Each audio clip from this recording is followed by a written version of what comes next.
Okay.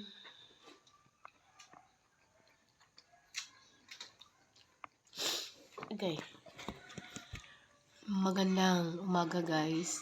So, katatapos ko lang kumain. Kasama ko kumain si Mother. Ay, hello. Kumain tayong lahat. Aking uncle.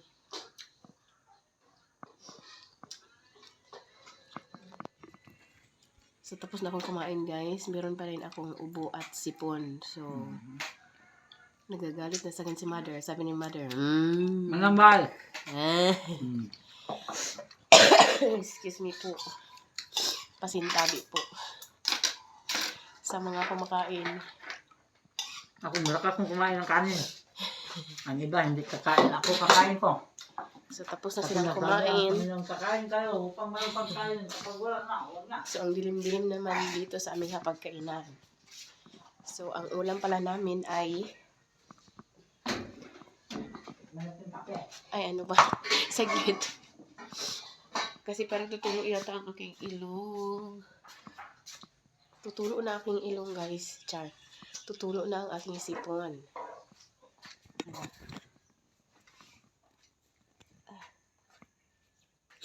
Ang messy-messy ko talaga. Maghanap muna ako ng aking mask. Kasi mag-face mask ako. Kasi mahirap na. Kasi pupunta ako sa itaas.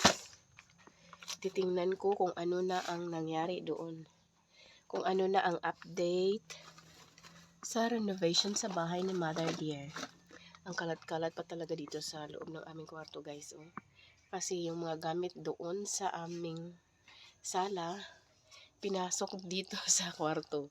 So, parang tambak. Nagtambak, parang bodega talaga siya. Bodega ng mga kalat. Ito lang pala. Ito na aking mask. Magmamask ako kasi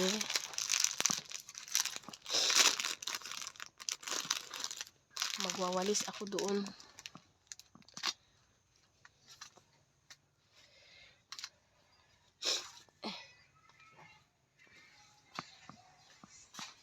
So, punta tayo sa itaas guys.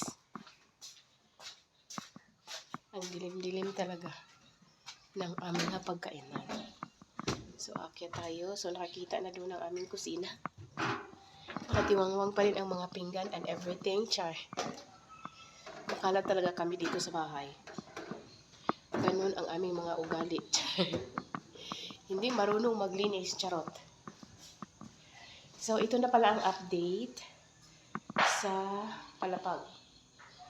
So, nalagyan na nila ng bridging sa isang kwarto pero hindi pa nila nalagyan ng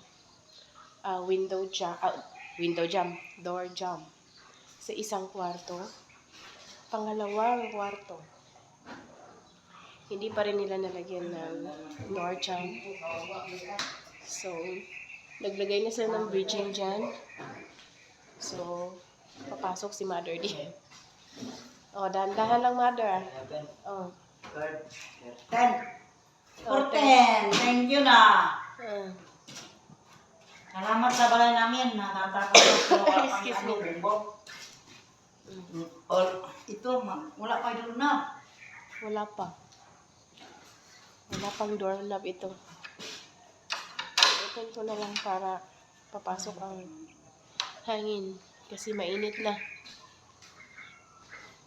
So, ito naman ang pangalawang kwarto. At saka dingding sa pagitan ng aming kusina. At saka dito sa itaas. So, ayan. Diba? Nakatiwangwang. So, ito ang pangatlong kwarto. Ito yung sa CR. Hindi pa rin nila nalagyan ng bridging dito sa CR. Sa baba.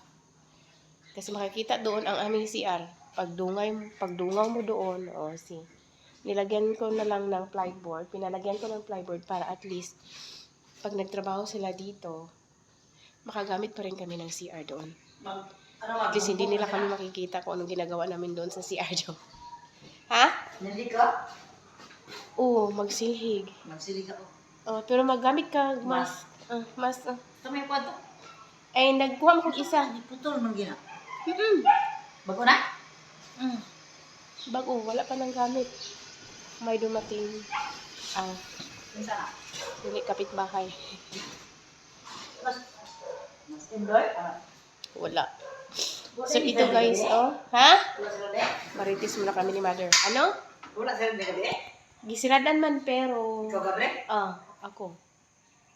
Isirado na pang di mang lupa dog mag-kita. Magpaugas ka na. Ha, okay ra. Eh, parang hangin kay init na. Ha? Mainit. Pag sabaw ka sa sumidya, namato ko niya. Sige. Yung rin lang di ko una kayo. Bawa ko na Mm. So, si mother na lang daw ang magwalis dito. Sa palapag namin. So, kita mo naman guys, grabe talagang alikabok. Yan. Kasi 2 araw kasi itong hindi nawalisan. Kasi meron kasi akong ubo at saka sipon. Kaya ganun. Ang ingay ni mother sa baba. Kaya ganun guys. So ganun ang nangyari. Tingnan mo naman sa boses ko. 'Di ba? Hindi ko talaga maano ang aking sipon at saka ubo. Parang hindi pa kasi lumalabas yung plema ng ubo ko dito. As in, gusto ko talaga siyang ilabas by the time na mag-ubo ako. Pero hanggang sa ilalim lang talaga siya. Pero don't worry guys kasi umiinom naman ako ng gamot. Excuse me. Gagaling din ako. So, yan muna ang update dito sa bahay ni Mother Dear. Dahan-dahan lang talaga sa renovation. Pero meron pa namang materials. Yan. So, Sunday kasi ngayon. So, day off ng aming panday. So, bukas na sila babalik. So, for sure, bukas, tatapusin nila yung paglagay ng bridging doon sa CR namin. At saka dito sa bandang,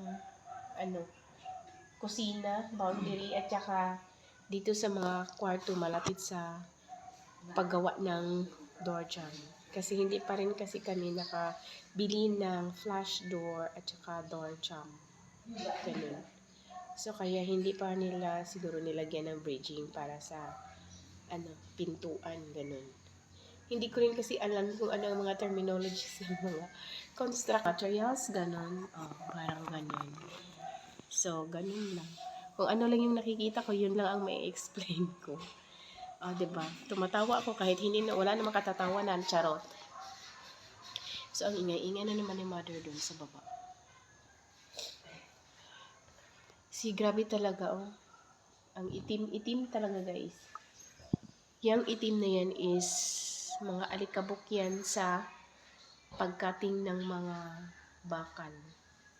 So, ganun. 2 araw kaya hindi ako nakapagwalis dito. So, nadagdagan. So, kaya dumami.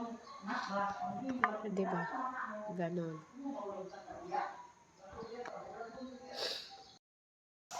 Wait, anay. So, ayun na guys. Nag-umpisa na si mother magwalis dito sa 2nd floor. Super duper talagang alikabok.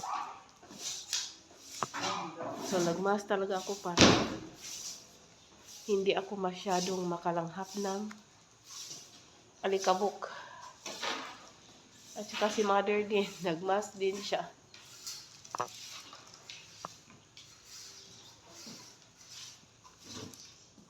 Hindi lang ako magpilapil sa yung meeting. Ito rin, hindi na ako.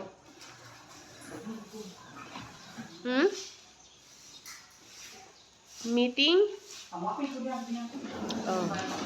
Nagmamadali kasi si mother magwalis kasi mag-attend pa daw siya ng meeting. Ganon. So, salamat mother sa pagwalis dito sa 2nd floor. So, that's all for today's video guys. Chikahan lang muna dito sa update sa bahay ni Mother Dear. Thank you for watching. Bye!